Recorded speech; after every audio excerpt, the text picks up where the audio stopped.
നമസ്കാരം, എല്ലാ കുട്ടികളും ഗ്രീസറാണ്. 18 മാർക്ക് വേണ്ടവരുണ്ട്, 36 മാർക്ക് വേണ്ടവരുണ്ട്. 36 ഡബിൾ പാസ് മാർക്ക് വേണ്ടി നമ്മൾ നോക്കിയാൽ മതി. 36 മാർക്ക് വേണ്ടവർ ഈ പറയുന്ന ക്വസ്റ്റ്യൻസ് എല്ലാം ഒന്ന് നന്നായിട്ട് പഠിച്ചുകൊണ്ട് പോവുക. ഓരോ ചാപ്റ്ററിൽ നാം പറയുന്ന വളരെ കുറച്ച് ഒരു ദിവസം വേണ്ട, ഒരു ദിവസം അല്ല, ഒരു 3-4 മണിക്കൂർ കൊണ്ട് നമുക്ക് പഠിച്ചുകൊണ്ട് പോകാം.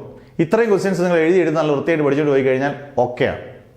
അന്നേരം ഇത് മാക്സിമം ഷെയർ ചെയ്യാൻ മറക്കരുത്. കൂട്ടുകാർക്കെല്ലാം 18 മാർക്ക് അല്ല 36 മാർക്ക് വരെ ഈസി ആയിട്ട് കിട്ടും. ഈ ചോദ്യങ്ങൾ മാത്രം പഠിച്ചാൽ മതി. അന്നേരം ഓരോ ചാപ്റ്ററിലേക്ക് നമുക്ക് കടന്നു പോകാം. അന്നേരം ഷെയർ ചെയ്യാനും സബ്സ്ക്രൈബ് ചെയ്യാനും മറക്കരുത്. മാക്സിമം ഷെയർ ചെയ്യുക. തൊട്ടടുത്ത ദിവസങ്ങളിൽ പരീക്ഷ ആയതുകൊണ്ട് സമയമില്ല. ഇതെല്ലാം പരീക്ഷയ്ക്ക് ക്വസ്റ്റ്യൻ പേപ്പറിനകത്ത് കാണും. ഓക്കെ, സ്റ്റാർട്ട് ചെയ്യാം. ഫസ്റ്റ് ചാപ്റ്റർ യൂണിറ്റ്സ് ആൻഡ് മെഷർമെന്റ്സിനകത്ത് principle of homogeneity of dimensions നിർബന്ധമായിട്ട് പഠിച്ചുകൊണ്ട് പോകണം. Principle of homogeneity of dimensions. അതിനകത്ത് തന്നെ ഒരു 2 മിനിറ്റ് കൊണ്ട് പഠിക്കാനുള്ളതേ ഉള്ളൂ. സിഗ്നിഫിക്കൻറ്റ് ഫിഗേഴ്സ് 2 ചോദ്യങ്ങളായി അതിനകത്തൊന്നും. രണ്ടാമത്തെ മോഷൻ ഇൻ എ സ്ട്രെയിറ്റ് ലൈനകത്തൊന്നും നിങ്ങൾ ഉറപ്പായിട്ടും പഠിക്കേണ്ടത് ന്യൂട്ടന്റെ equations of motion. V = U + CT, S = UT + ½ t², V² = U² + 2s. അതിൻ്റെ എല്ലാം ഡെറിവേഷൻ പഠിക്കണം. S = UT + ½ t² ഡിറൈവ് ചെയ്യാൻ പഠിക്കണം. മോഷന്റെ പ്ലെയിനകത്തുനിന്ന് projectiles, maximum height reached, time of flight, horizontal range, derivation നിർബന്ധമായിട്ട് പഠിച്ചുകൊണ്ട് പോവുക. ലോസ് ഓഫ് മോഷനകത്ത് first law, second law, third law state ചെയ്യാൻ പഠിച്ചുകൊണ്ട് പോവുക. റീകോയിൽ ഓഫ് എ ഗൺ പഠിക്കുക. Law of conservation of linear മൊമെന്റവും ബാങ്കിങ് ഓഫ് റോഡ്സും പഠിക്കുക. 5ാമത്തിനകത്ത് വർക്ക് എനർജി പവർ പഠിക്കുക. Work energy theorem, work energy power അല്ല, വർക്ക് എനർജി തിയറം പഠിക്കുക. Potential energy of a stretched spring പഠിക്കുക.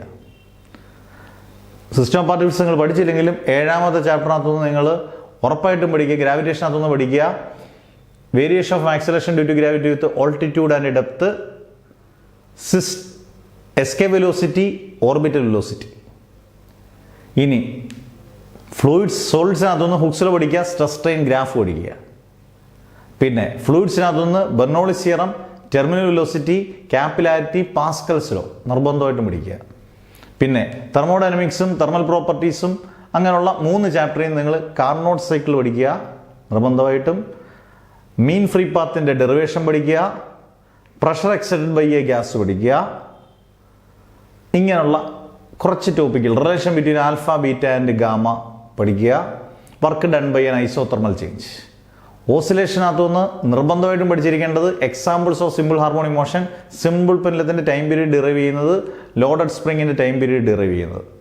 എന്താണ് സിമ്പിൾ ഹാർമോണിക് മോഷൻ, റെസണൻസ് എന്താണ്, differential equation of simple harmonic motion. വേവ്സിനകത്തുനിന്ന് പഠിക്കേണ്ടത് open pipe, closed pipe, standing waves, stationary waves, Laplace correction.